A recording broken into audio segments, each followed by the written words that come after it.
Hello, hello, hello. Good morning sa inyo lahat. Oh, diba? Aaga namin ano dyan. Mag, mag drive. Na, diba?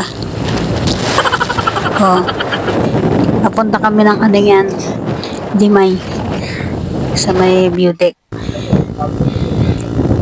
Tapos ayan, binidyo ko lang yung mga bundok dyan. Tsaka yung mga lunti ang hanggang bukid.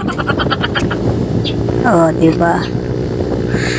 Yan, scroll lang tayo. Habang maganda yung panahon. Tapos naratingan namin itong Dimay Beauty.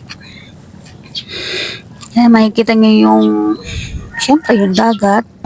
Tsaka yung mga barko, bangka. Tapos meron ding mga dyan, yung pag-i-stayhan. Pwede kayong kumain dyan, tumambay. Ayan, si Manong nagbabangka. Buti hindi pa masyadong masakit sa balat yung araw dyan. Tsaka yan, maganda raw to kapag sa gabi, maliwanag. Tsaka sa gabi daw may perya. Uy, bawal magturo-turo dyan, manuno ka. Tsaka yan, pumunta kami doon sa dulo, tingnan namin kung ano pa yung makikita namin doon. Pero sa gabi siguro open to, itong mga store na to. Kasi sarado pa sila ngayon eh. Kaya siguro marami kayong mabibili dyan pag pumunta kayo. Night market siguro tawag dyan. Ayan, ay mga barko oh. Tsaka meron din dito palaruan. Pwede din itong pasya ng mga kabataan, gusto magpa-araw, tsaka pamilya na gustong pumasyal. Pwede kayong tumambay dyan.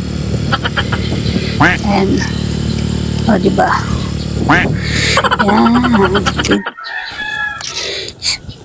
Tapos ito naman sa Orion naman to. Beauty. Ayan, sa bayan ng Orion pumunta kami.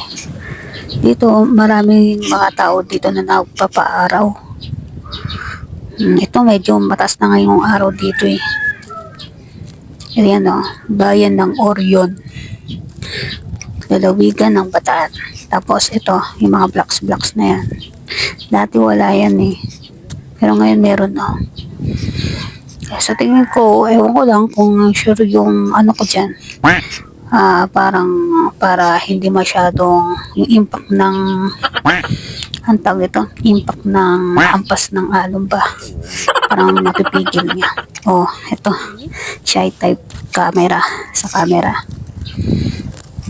Yan, lakad-lakad kami dyan, paaraw kami kahit na matas na yung araw. Yan, na kami dyan, medyo pauwi na rin kami kasi matas na yung sigat ng araw eh. Medyo mahapdi na sa balat. Ayan walking under the sun. Ayan kami, pauwi na kami yan. Yan lang. Salamat.